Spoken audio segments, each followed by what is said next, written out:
ನಿಶಾನೆ R1 B ರಿಜಿಸ್ಟರ್ನ ಉದ್ಭುತ ಭಾಗದಿಂದ ನೋಡಬಹುದಾದಂತೆ ಖಾಲಿ ವಾಹನದ ತೂಕವು 6190 kg ಇರುವುದರಿಂದ ಮತ್ತು ಆದ್ದರಿಂದ ಸದರಿ ವಾಹನವನ್ನು ಭಾರೀ ಸರಕು ವಾಹನವೆಂದು ವರ್ಗೀಕರಿಸಲಾಗಿದ್ದರೂ ಅದನ್ನು ಲಘು ಮೋಟಾರು ವಾಹನವೆಂದು ಪರಿಗಣಿಸುವ ಅವಶ್ಯಕತೆ ಇದೆ ಎಂದು ಅವರು ನಿವೇದಿಸಿದ್ದಾರೆ.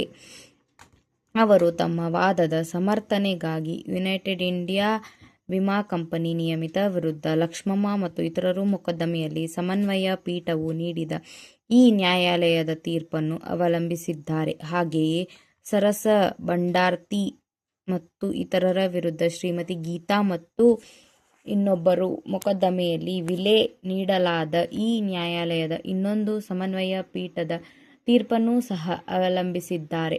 ಮುಕುಂದ ದೇವಾಂಗನ್ ವರ್ಸಸ್ ಓರಿಯೆಂಟಲ್ ವಿಮಾ ಕಂಪನಿ ನಿಯಮಿತ ಮೊಕದ್ದಮೆಯಲ್ಲಿ ನ್ಯಾಯಾಧಿಕರಣವು ಗೌರವಾನ್ವಿತ ಸರ್ವೋಚ್ಚ ನ್ಯಾಯಾಲಯದ ತೀರ್ಪನ್ನ ಗುಣಾವಗುಣಗಳನ್ನು ಸೂಕ್ತವಾಗಿ ವಿವೇಚಿಸಿಲ್ಲ.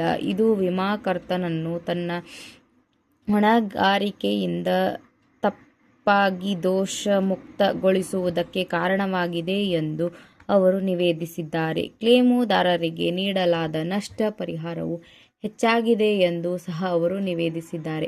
ಅಪಘಾತದಿಂದ ದಿನಾಂಕದಂದು ಇದ್ದಂತೆ ಮೃತಳ ವಯಸ್ಸು ಸುಮಾರು 2 ವರ್ಷವಾಗಿತ್ತು ಮತ್ತು ಆದ್ದರಿಂದ ರಾಜೇಂದ್ರ ಸಿಂಗ್ ಮತ್ತು ಇತರರ ವಿರುದ್ಧ ರಾಷ್ಟ್ರೀಯ ವಿಮಾ ಕಂಪನಿ ನಿಯಮಿತ ಮತ್ತು ಇತರರ ಮೊಕದ್ದಮೆಯಲ್ಲಿ ಗೌರವಾನ್ವಿತ ಸರ್ವೋಚ್ಚ ನ್ಯಾಯಾಲಯದ ತೀರ್ಪನ್ನು ಗಮನದಲ್ಲಿಟ್ಟುಕೊಂಡು 2,75,000 ರೂಪಾಯಿಗಳ ನಷ್ಟ ಪರಿಹಾರಕ್ಕೆ ಮಾತ್ರ ಕ್ಲೇಮುದಾರರು ಅರ್ಹರಾಗಿದ್ದಾರೆ ಎಂದು ಅವರು ನಿವೇದಿಸಿದ್ದಾರೆ.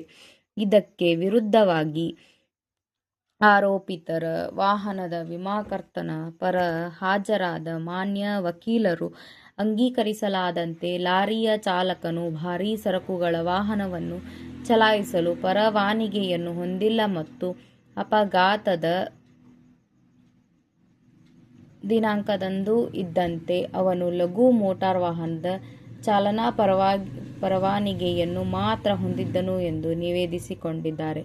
ಪ್ರಶ್ನಿತ ವಾಹನವು ಸಾರಿಗೆ ವಾಹನವಾಗಿದ್ದು ನಿಶಾನೆ R1 ರಿಂದ ನೋಡಬಹುದಾದಂತೆ ಅದರ ಒಟ್ಟು ತೂಕವು 7,500 kg ಗಿಂತ ಬಹಳಷ್ಟು ಹೆಚ್ಚಾಗಿದೆ. ಆದ್ದರಿಂದ ನ್ಯಾಯಾಧಿಕರಣವು ವಿಮಾಕರ್ತನನ್ನು ತನ್ನ ಹೊಣೆಗಾರಿಕೆಯಿಂದ ಸರಿಯಾಗಿಯೇ ದೋಷಮುಕ್ತಗೊಳಿಸಿದೆ. ಈ ಪ್ರಶ್ನೆಯನ್ನು ಮುಕುಂದ ದೇವಾಂಗನ್ ಮೊಕದ್ದಮೆಯಲ್ಲಿ ಗೌರವಾನ್ವಿತ ಸರ್ವೋಚ್ಚ ನ್ಯಾಯಾಲಯವು ಪರಿಗಣಿಸಿದೆ ಮತ್ತು 7,500 kg ಗಿಂತ ಹೆಚ್ಚಿನ ತೂಕವಿರುವಂಥ ಸಾರಿಗೆ ವಾಹನಗಳನ್ನು ಲಘು ಮೋಟಾರು ವಾಹನವೆಂದು ಪರಿಗಣಿಸಲು ಸಾಧ್ಯವಿಲ್ಲ ಎಂದು ತೀರ್ಮಾನಿಸಲಾಗಿದೆ ಎಂದು ಅವರು ನಿವೇದಿಸಿದ್ದಾರೆ. ಈ ವಿಷಯದಲ್ಲಿ ಯಾರಿಗೆ ನೋಟಿಸು ನೀಡಲಾಗುತ್ತೋ ಆ ಕ್ಲೇಮುದಾರರು ಈ ನ್ಯಾಯಾಲಯದ ಮುಂದೆ ಪ್ರತಿನಿಧಿಸದೆ ಉಳಿದಿದ್ದಾರೆ. ಎರಡೂ ಕಡೆಗಳಲ್ಲಿ ಹೇಳಲಾದ ವಾದಗಳನ್ನು ನಾನು ಎಚ್ಚರಿಕೆಯಿಂದ ಪರಿಗಣಿಸಿದ್ದೇನೆ ಮತ್ತು ದಾಖಲೆಯಲ್ಲಿರುವ ಸಾಕ್ಷ್ಯಾಧಾರಗಳನ್ನೂ ಸಹ ಪರಿಶೀಲಿಸಿದ್ದೇನೆ. ಮೊಕದ್ದಮೆಯಲ್ಲಿ ನಿರ್ಮಿತವಾದ ಸಂಗತಿಗಳೆಂದರೆ 23/11/2024 ರಂದು ಸಂಭವಿಸಿದ ರಸ್ತೆ ಅಪಘಾತದಲ್ಲಿ ನೋಂದಣಿ ಸಂಖ್ಯೆ KA27A 8377ರ ಆರೋಪಿತ ಟಿಪ್ಪರ್ ಲಾರಿಯು ಒಳಗೊಂಡಿದ್ದು, ಕ್ಲೇಮುದಾರರ ಅಪ್ರಾಪ್ತ ಮಗಳು 2 ವರ್ಷದ ಬೇಬಿ ಕಲ್ಪನಾ ಮೃತಪಟ್ಟಿದ್ದಳು. ಅಪಘಾತಕ್ಕೆ ಒಳಗಾದ ಆರೋಪಿತರ ಟಿಪ್ಪರ್ ಲಾರಿಯು 3ನೇ ಎದುರುದಾರರ ವಿಮಾ ಕಂಪನಿಯಿಂದ ಯುಕ್ತವಾಗಿ ವಿಮಾ ಮಾಡಲ್ಪಟ್ಟಿತ್ತು ಎಂಬುದು ನಿರ್ಮಿತವಾದ ಮತ್ತು ಅಪಘಾತದ ದಿನಾಂಕದಂದು ಇದ್ದಂತೆ ಸದರಿ ಪಾಲಿಸಿಯು ಜಾರಿಯಲ್ಲಿತ್ತು. ಅಪಘಾತದ ದಿನಾಂಕದಂದು ಇದ್ದಂತೆ ಭಾರೀ ಸರಕುಗಳ ವಾಹನವನ್ನು ಚಲಾಯಿಸಲು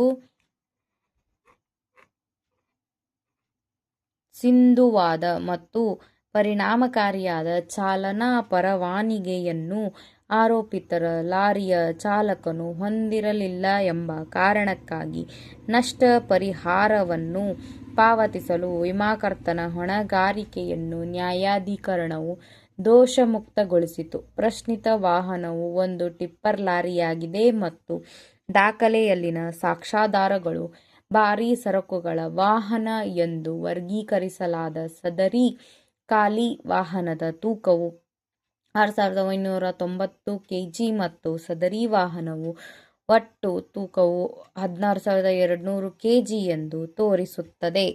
ಅಪೀಲುದಾರನ ಪರ ಮಾನ್ಯ ವಕೀಲರು ಅಪಘಾತಕ್ಕೀಡಾದ ವಾಹನದ ಹೊರೆಯಿಲ್ಲದ ತೂಕವು ಅದು ಭಾರೀ ಸರಕುಗಳ ವಾಹನವಾಗಿದ್ದರೂ 7,500 kgಗಿಂತ ಕಡಿಮೆ ಇದೆ ಮತ್ತು ಆದ್ದರಿಂದ ಅದನ್ನು ಲಘು ಮೋಟಾರು ವಾಹನವೆಂದು ಪರಿಗಣಿಸಬೇಕು ಮತ್ತು ಇದಕ್ಕೆ ಅನುಗುಣವಾಗಿ ಆರೋಪಿತ ವಾಹನದ ವಿಮಾಕರ್ತನು ನಷ್ಟ ಪರಿಹಾರವನ್ನು ಪಾವತಿಸುವ ಹೊಣೆಗಾರಿಕೆಯನ್ನು ಹೊಂದಿರಬೇಕಾಗುತ್ತದೆ.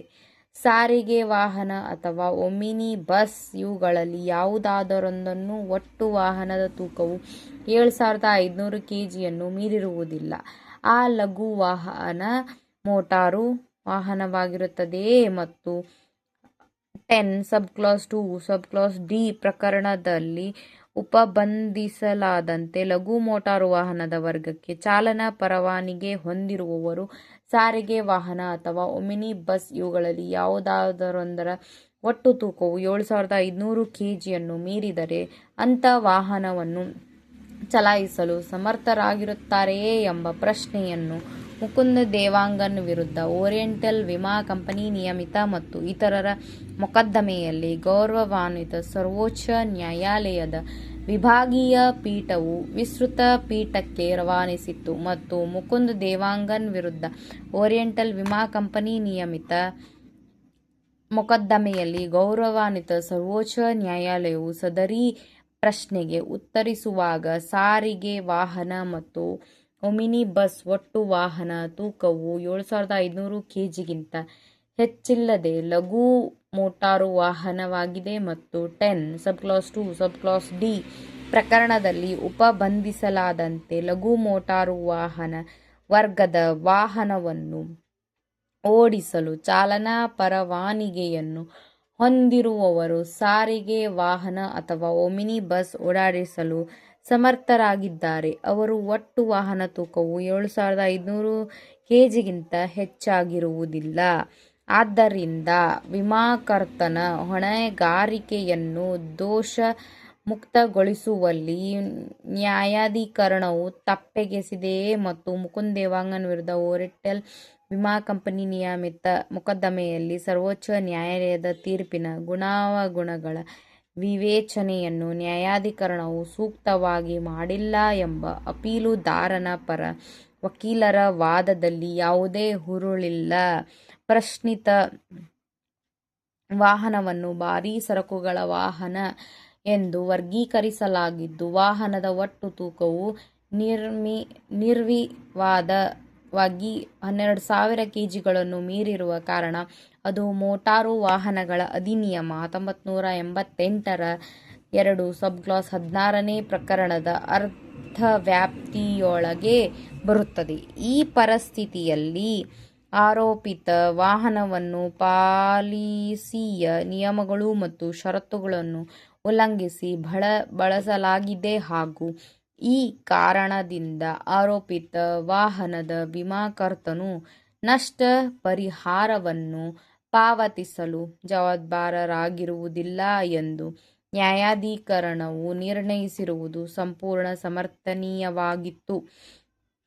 ವಿಮಾಕರ್ತನ ಹೊಣೆಗಾರಿಕೆಯನ್ನು ಮುಕ್ತಗೊಳಿಸಲು ಮತ್ತು ನಷ್ಟ ಪರಿಹಾರವನ್ನು ಪಾವತಿಸಲು ಆರೋಪಿತ ವಾಹನದ ವಿಮಾದಾರ ಅಥವಾ ಮಾಲೀಕರನ್ನು ಹೊಣೆಗಾರರನ್ನಾಗಿ ಮಾಡುವುದಕ್ಕೆ ಸಂಬಂಧಪಡುವಷ್ಟರ ಮಟ್ಟಿಗೆ ನ್ಯಾಯಾಧಿಕರಣವು ದಾಖಲಿಸಿದ ನಿರ್ಣಯಕ್ಕೆ ಸಂಬಂಧಿಸಿದಂತೆ ಯಾವುದೇ ಕಾನೂನುಬಾಹಿರತೆ ಮತ್ತು ಅಕ್ರಮಗಳು ನಮಗೆ ಕಂಡುಬಂದಿಲ್ಲ.